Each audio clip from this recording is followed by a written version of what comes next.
দুর্নীতি ও অন্যায় প্রভাব বিস্তার, দুর্নীতি ও অন্যায়ের বিস্তার, এটা বর্তমান সময়ে অনেক অনেক প্রভাব বিস্তার পাচ্ছে। বলবেন কিভাবে?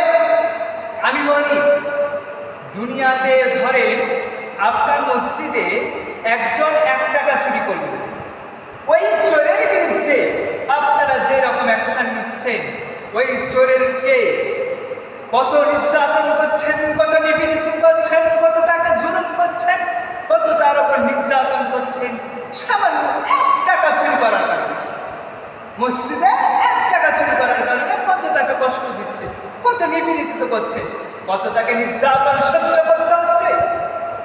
ও যুবক ভাইরা, কথা খেয়াল করেন, কানের কথাকে, এটা আমার কথা না, যে তুমি যদি কি করো, 1 টাকা মসজিদের চুরি করার কারণে তাকে যদি নির্যাতন করো, আরে মিয়া, তোমার শত শত কোটি টাকা, গোটা পৃথিবীর কোটি টাকা চুরি করে গোটা দেশটাকে যারা দেউলিয়ায় পরিণত করলো, তাদের বিরুদ্ধে তুমি কি অ্যাকশন নেবে? তাদের বিরুদ্ধে তুমি কি কাজটাই করলা? তাদের বিরুদ্ধে তো তুমি রুখে দাঁড়ালে না। এর জন্য তোমাকে জবাবদিহিতা করতে হবে না? তোমাকে আল্লাহর দরবারে কারাগারে দাঁড়াতে হবে না? তোমার কি জান্নাতের আশা নাই, জাহান্নামের ভয় নাই? যদি তোমার জান্নাতের আশা থাকতো, জাহান্নামের ভয় থাকতো, তাহলে তুমি জীবনে কখনো এই কাজটা করতে পারতে না, যে কাজটা তুমি একটা মুসলমান ভাইয়ের সাথে করেছো। আগে দেখে সে ব্যক্তিটি 1 টাকা কিসের জন্য চুরি করছে, কেন এরা চুরি করছে, আর ওই কোটি কোটি টাকা যারা চুরি করছে তাদের কেন আমরা কিছু করি? সম্মানিত হাজির, আমি আগে বলেছি, আজকের আলোচনা কারো কঠোরতা থেকে কঠোরতা হবে, তিক্তকার থেকে তিক্তকার আলোচনা হবে, কিন্তু যে ব্যক্তি মনে নেবে, খারাপ ভাববে, সে ব্যক্তি অবশ্যই ক্ষতিগ্রস্ত। এই আলোচনা আমার কোনো ব্যক্তিগত, এখানে আমার কোনো কথা হবে না, একমাত্র কথা হবে কোরআন হাদিস থেকে। এখানে আমার কোনো আলোচনা, ব্যক্তিগত কোনো আলোচনা হবে। সম্মানিত হাজির, এবার দুর্নীতিটার প্রকাশ আরেকটা পাচ্ছে, সেটি হচ্ছে হালাল ও হারামে। বর্তমান সমাজে আরেকটি প্রভাব বিস্তার পাচ্ছে হালাল ও হারাম। হালাল হারামের মধ্যে মানুষ পার্থক্য করছে না। আরে মানুষরা, যুবক ভাইরা, শুধু যুবক ভাইরা না, গোটা পৃথিবীর মানুষ, গোটা পৃথিবীর মানুষ আজকে মনে করছে, আজকে হালাল হারামের মধ্যে পার্থক্য করছে না।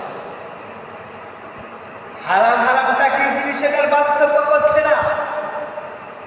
সম্মানিত হাজিরিন, আপনাকে আমি বলে যাই, আপনি যদি হালাল হারামের মধ্যে পার্থক্য না করেন, তাহলে রব্বুল আলামিনের কাছে আপনাকে জবাবদিহিতা করতে হবে। সম্মানিত হাজিরিন, আমি বলি, আপনি যদি হারাম উপার্জন করে কোটি কোটি টাকা আয় করছেন, লক্ষ লক্ষ টাকা মসজিদ মাদ্রাসায় দান করছেন, 7-8 বার হজ করছেন, অনেক কিছুই করছেন, কিন্তু আমি বলে যাই এই আমল, এই সব কোনোদিন, এই দান কোনোদিন গ্রহণযোগ্য হবে না, হবে না, হবে না।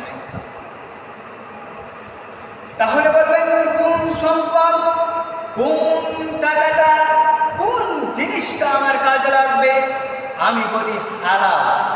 আপনি দিনে 1 টাকাও যদি ইনকাম করেন, ওই দিনে 1 টাকার ভিতরে আমি আপনাকে 1 টাকাই দান করতে বলছি না, আপনি দিনে 1 পয়সা হলেও দানের খাতায় লিখিত করবেন।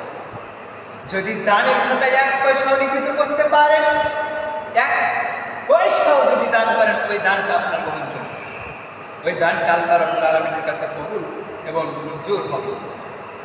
কিন্তু আপনি সিনেমা দেখিয়ে, বাদ্যযন্ত্র দেখিয়ে, নাটক দেখিয়ে, অশ্লীল ভিডিও দেখিয়ে, এগুলো দেখে যদি আপনি হারাম, এগুলো হারাম, আর এগুলো দেখে যদি আপনি টাকা ইনকাম করেন, আমি বলি এই টাকা ইনকাম করে যদি আপনি 7-12 হজ করেন, তবু আপনার হজ কোনোদিন গ্রহণযোগ্য হবে না, কোনোদিন গ্রহণযোগ্য হবে না, ইনশাআল্লাহ, ইনশাআল্লাহ।